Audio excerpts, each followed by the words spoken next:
जैसे मैट्रिक्सों का गुणा संभव है, इसी प्रकार से सारणिकों में भी गुणा संभव है।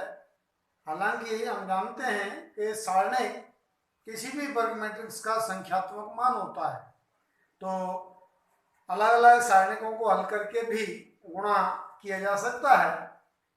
पर कभी मान लीजिए हमें वैसे ही गुणा करना पड़े तो किस प्रकार से गुणा करेंगे ये हम यहाँ बता रहे हैं, क्योंकि सारणिक में दोनों ही प्रकार के गुणा संभव हैं, पंक्ति पंक्ति गुणा और पंक्ति स्तंभ, जबकि मैट्रिक्स में केवल पंक्ति स्तंभ गुणा ही संभव है। सारणिकों में आज का जो टॉपिक है हमारा वो सारणिकों के गुणनफल से संबंधित है। तो सारणिकों का गुणनफल में हमने बताया कि सारणिकों में पंक्ति से स्तंभ गुणा और पंक्ति से पंक्ति गुणा संभव है। तो मैंने यहाँ पर द्वितीय क्रम के दो सारणिकों का गुणा किया। दो सारणिक लिए मैंने द्वितीय क्रम के, जैसे पहला सारणिक ये, इसकी पहली पंक्ति में अवयव है a1 b1 a2 b2, जबकि दूसरे सारणिक में प्रथम पंक्ति में अवयव है अल्फा1 बीटा1 और अल्फा2 बीटा2। तो पंक्ति से स्तंभ गुणा तो उसी प्रकार से है जिस प्रकार से हम मैट्रिक्स का मैट्रिक्स से गुणा किया करते थे। कहने का मतलब 7 के नियम से इसकी पंक्ति इसके स्तंभ से गुणा करेंगे। तो जैसे a1 अल्फा1 प्लस b1 अल्फा2, तो पहला अवयव तैयार हुआ। इसी प्रकार से पहली पंक्ति को दूसरे स्तंभ से गुणा करेंगे तो a1 beta1 plus b1 बीटा2।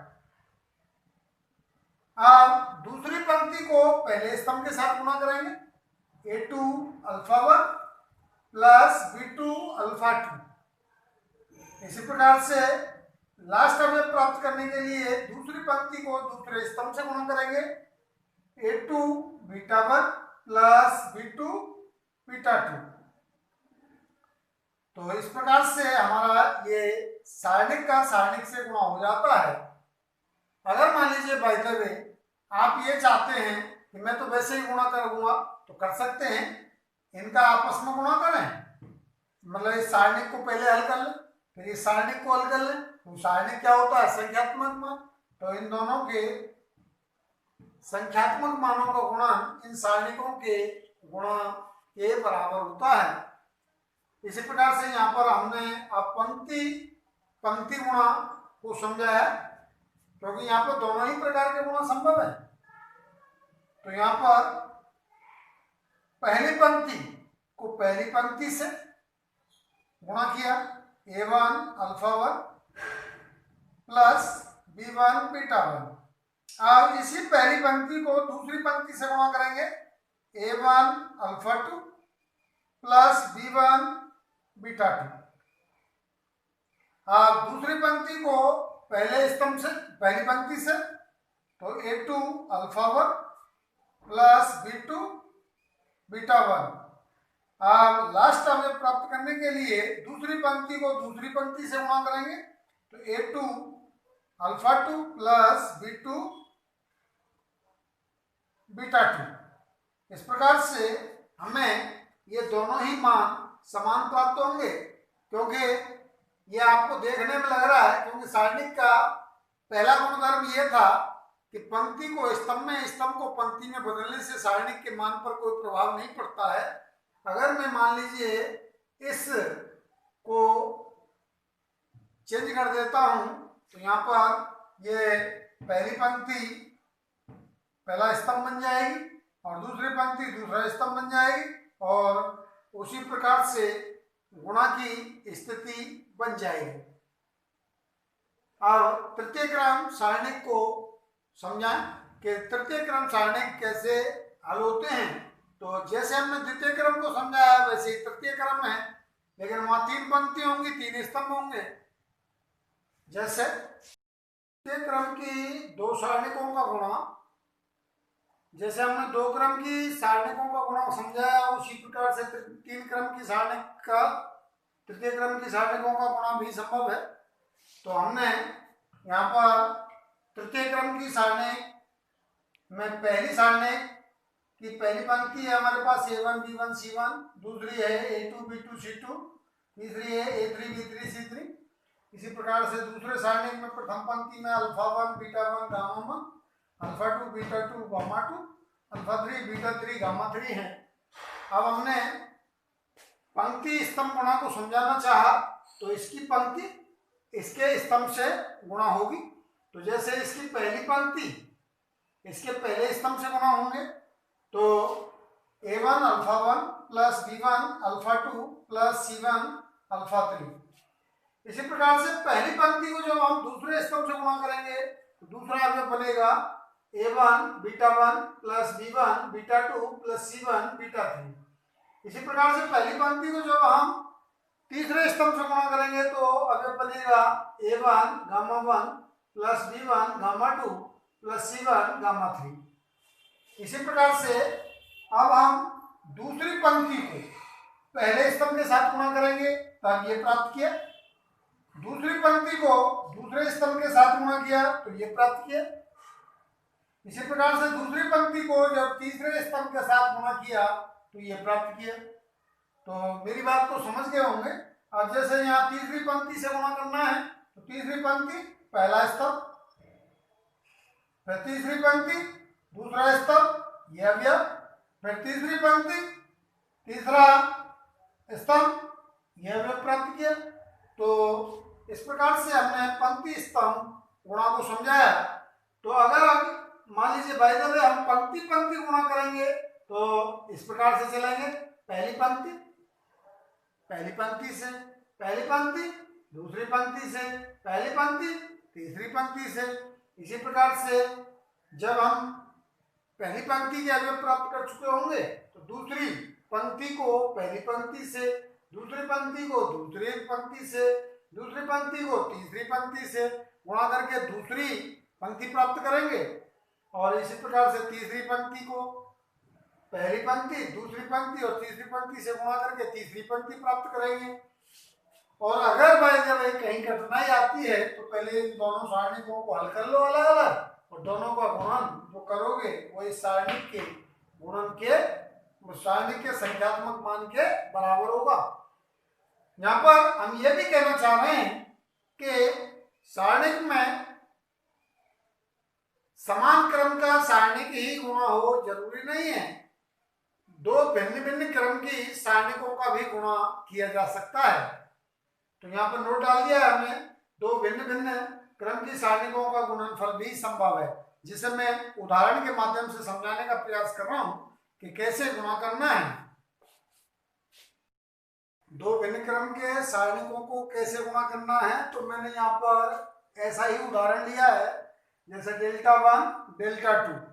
Delta 1 2 क्रम की सारणिक तथा डेल्टा 2 3 क्रम की सारणिक ली है। तो पहले मैंने साधारण ढंग से इनको हल किया, जैसे हल करते हैं। डेल्टा 1 बराबर मुख्य विकर्ण के अवयवों का गुणा, अन्य विकर्ण के अवयवों का गुणा, बीच में माइनस चिन्ह, तो 1 -4 -3 प्राप्त किया डेल्टा 1। ऐसे ही डेल्टा 2 को प्रथम पंक्ति के अनुरूप प्रसार कर दिया। प्रथम पंक्ति के अनुरूप प्रसार करने पर 1 के लिए तोप चलाए तो क्या रह गया, 1 3 2 4। इसी प्रकार से 2 के लिए तोप चलाए तो पहली पंक्ति और दूसरे स्तंभ को निरस्त किया, 2 3 1 4। ऐसे ही 3 के लिए तोप चलाए तो 2 1 1 2। तो अब इनको हमने हल किया, 4 4 -6। ऐसे ही 4 दूनी 8 8 -3। ऐसे ही 2 दूनी 4 4 -1। तो ये मैंने प्राप्त किया। यहाँ -2 या -10 +9, तो -12 में से +9 को माइनस करेंगे तो ये हो जाएगा हमारे पास -3।